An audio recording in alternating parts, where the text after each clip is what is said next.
Está começando mais um Desvendando a História. E o programa de hoje vai voltar ao ano de 1822. No dia 7 de setembro, às margens do riacho Ipiranga, na cidade de São Paulo, uma importante figura da historiografia brasileira proclamava a independência. Pois é, Vitor, mas será que as pessoas sabem que figura é essa? Não sei. Não sei.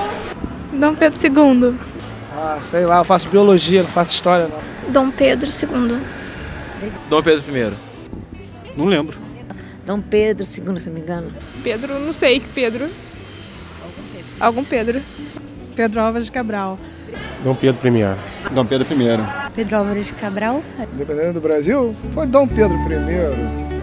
Acertou você que disse Dom Pedro I. Pois é, Vitor. A independência do Brasil é um dos fatos históricos mais importantes do nosso país. Ela marca o fim do domínio português e a conquista da autonomia política. Mas, Natália, nesse percurso houve muitas tentativas na busca por esse ideal e muito sangue foi derramado. No Brasil, nas últimas décadas do século XVIII, os movimentos separatistas têm início. Exemplo, Inconfidência Mineira, Conjuração Baiana, elas foram severamente reprimidas e derrotadas. O processo de independência é datado a partir de 1808, com a chegada da família real ao Brasil. O príncipe e depois rei Dom João VI montam um governo na colônia. Provocou um retrocesso no movimento de independência. Os setores dominantes e aqueles que chegaram com a corte foram beneficiados com as medidas tomadas por Dom João, né, uma série de órgãos que foram criados. E isso criou, né, uma certa estabilidade, porque o Brasil, que era colônia, do dia para a noite virou metrópole. O príncipe Pedro faz então a sua entrada na política, sendo capaz de enfrentar o levante militar e administrar a crise. Divididas, as forças políticas tinham então, de um lado, os portugueses e de outro lado, os brasileiros. O Partido Brasileiro estava dividido em liberais exaltados e liberais moderados. E o Partido Português apoiava as ideias das cortes. Então, o grupo que vai encaminhar a independência é o Partido Brasileiro. E esse Partido Brasileiro, nas suas forças mais progressistas, mais dinâmicas, queria uma independência com a descentralização política, né? E isso era levado pelos setores populares, as camadas urbanas, por uma parcela da aristocracia rural, principalmente os representantes do Nordeste. E a outra ala do Partido Brasileiro, mais conservadora, não queria a mudança da ordem vigente. Queria a independência, mas sem abrir mão dos seus privilégios. Era a favor de uma monarquia centralizada e com o representante português, Dom Pedro, à frente dessa monarquia. O rei Dom João VI nomeia o seu filho príncipe regente e volta a Portugal sobre um completo silêncio. Termina então de forma melancólica o relacionamento do rei com o Brasil. Bom, Dom João retorna, né, para Portugal em 1821 por conta de um movimento de caráter liberal, que foi a Revolução do Porto, que eclodiu em 1820. Deixa aqui no seu lugar o filho, Dom Pedro, né, no sentido de resguardar essas terras para Portugal. Se é para o bem de todos e felicidade geral da nação, diga ao povo que fico. Essas foram as palavras de Dom Pedro I em 9 de janeiro de 1822, ao receber uma carta de Lisboa exigindo sua volta a Portugal. Esse episódio ficou conhecido como o Dia do Fico. Feita a independência, no 7 de setembro, isso não significa que ela tivesse garantida, porque os movimentos contrários a essa independência ocorreram em várias partes do Brasil.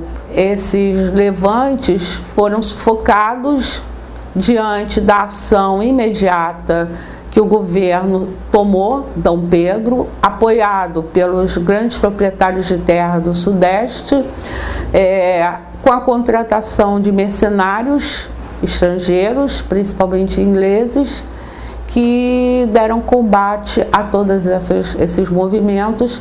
Então, junto ao Riacho Ipiranga, em 7 de setembro de 1822, Dom Pedro I declara o país livre da exploração e do domínio português, proclamando independência ou morte. Consolidada a independência, Dom Pedro assume com poderes amplos, convoca a Constituinte, a Assembleia, para organizar a primeira Constituição do Brasil. Essa discussão gerou um desagrado tanto ao grupo português como ao imperador, porque vários constituintes do Partido Brasileiro desejavam uma Constituição que favorecesse, que desse poder ao Legislativo, que garantisse maior possibilidade de voto para aqueles que vivessem de rendas baseadas na terra. Então isso desagradou o imperador. Portanto, Dom Pedro dissolve a Constituinte.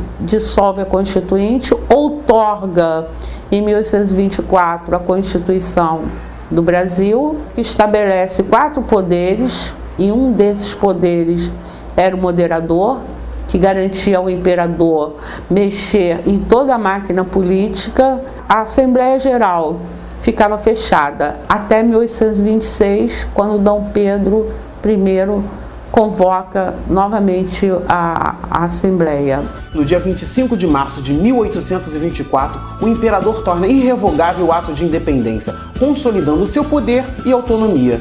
Dom João morre em 1826, isso abre, o trono de Portugal fica disponível e seria Dom Pedro I o herdeiro desse trono.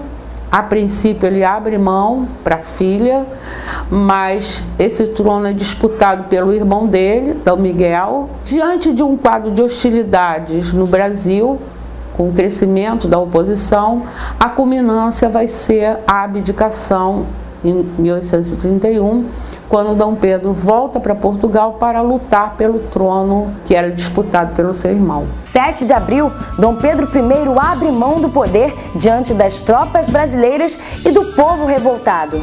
O príncipe Dom Pedro II tem apenas 5 anos de idade e não pode assumir o cargo. Começa então o período regencial. Somente 2 anos depois, a independência de fato se concretiza. Os portugueses que ocupavam os principais cargos da administração pública foram substituídos por brasileiros que, junto com o imperador e seus auxiliares, passaram a controlar o Estado. No programa de hoje, voltamos a 187 anos atrás para entender melhor como funcionou o processo de independência do Brasil. E por isso, 7 de setembro não é nome de rua à toa e o feriado tem realmente uma razão para existir. Pois é, mas a nossa viagem ao tempo encerra por aqui. Até a próxima edição. Tchau, tchau.